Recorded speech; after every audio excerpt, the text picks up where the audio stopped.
Bitcoin at the time was around $69,000. That was the peak of last cycle.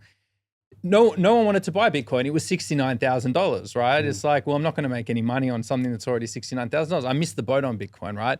We're going to now invest in all these other tokens. Yeah. Correct. How much did you lose? Well, look, my thing is, somebody gave me something as a gift. Yeah. And it went from $400 to about $68,000. Yeah, wow. And because I had no idea what was, and it wasn't Bitcoin, it was one of the other. Because I didn't put that money in.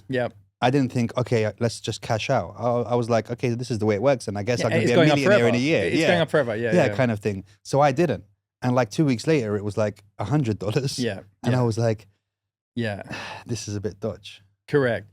So like even myself, like I was in Australia at the time in that I've been raising capital for a managed fund, an equities fund in Australia.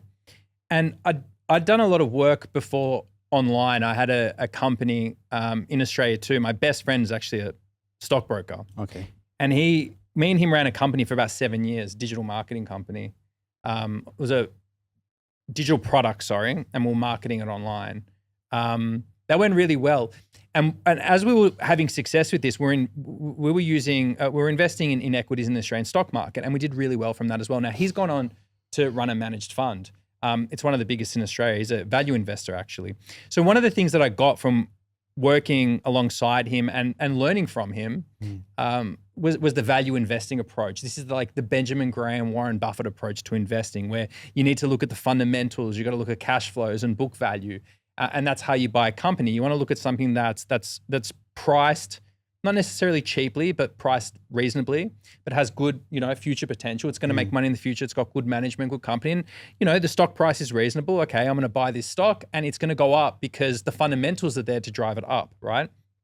Now, that's great. It's a very big research game. You've got to research companies and all that. So again, I was raising capital for them. And at this time was the 2021-2022 cycle. So I'll tie it all together. And then I had another friend who was buying a lot of crypto. And we just cashed out of some really big trades. And he kind of, this is like a staking protocol of an altcoin that was returning 8% every 8 hours. 8 hours? Yeah, it was insane. And he was like, my friend has been running this for like 6 months and he's making this insane amount of money. And mind you, I didn't know it was the top of the cycle when I got in. And so I'm like, wow, this is like amazing. Like, so I bought a bunch, and I'm talking like in Australian dollars, it was over 6 figures of this coin. And I'm watching it and it's going up every 8 hours, right? By 8%. It was going up by 8% every 8 hours. People can look it up. It was called Wonderland. Wow.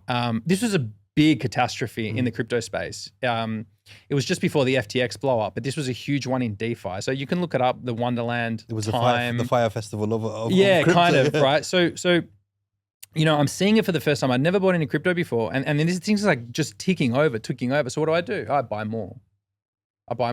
Right? Never made so much money so quickly. You're married at this time, right? Right? Yes. Yeah. And you're not telling anything at this point, right? But hold on. You know what they always say? You gamble with money that's easy. Now, what I mean by easy money, no money is easy. Yeah. When you work for your money, you get paid an hourly wage. That's hard money, right? When you sell your products and all that's hard money. But if you invest in someone else's company and you make 3, 4, 5x, it's a little bit easier. Now you can use some of that and we can call it, this was the money that I was using. So, this wasn't going to send me under. So the relationship was still good at home. The relationship you weren't telling her that. Yeah, that's fine. I saw a funny thing the other day, a meme actually. This made me laugh. It was a meme from this Nicolas Cage movie, but the meme's like, Nicolas Cage, telling his wife, "Oh, babe, I made $1,000 today in crypto," and she's like, "Oh, does that mean you make $1,000 a month?" and he looks at and just starts laughing. He's like laughing. It's like I was doing that to my missus. I was like, "Hey, we just made $2,000 in the last 8 hours. We just made $2,000 in the last 8 hours." So what was she thinking at that point as well? Because oh, look, she's fine. It must have been one of those. No, but it must have been one of those moments where it's like, Yeah, she's like, I made the right choice with this one. Like everything's gonna change, right? Kind of thing. But she would just say, "So are we gonna buy a new house at the end of the year?" Or it was like how many hours till we buy the next house? I was like, yeah, don't worry, no, we'll buy a house in 6 months. Yeah. So the worst came out of that. In 6 months' time, I was like, we're not buying a house this year. It's not happening. We're selling our house.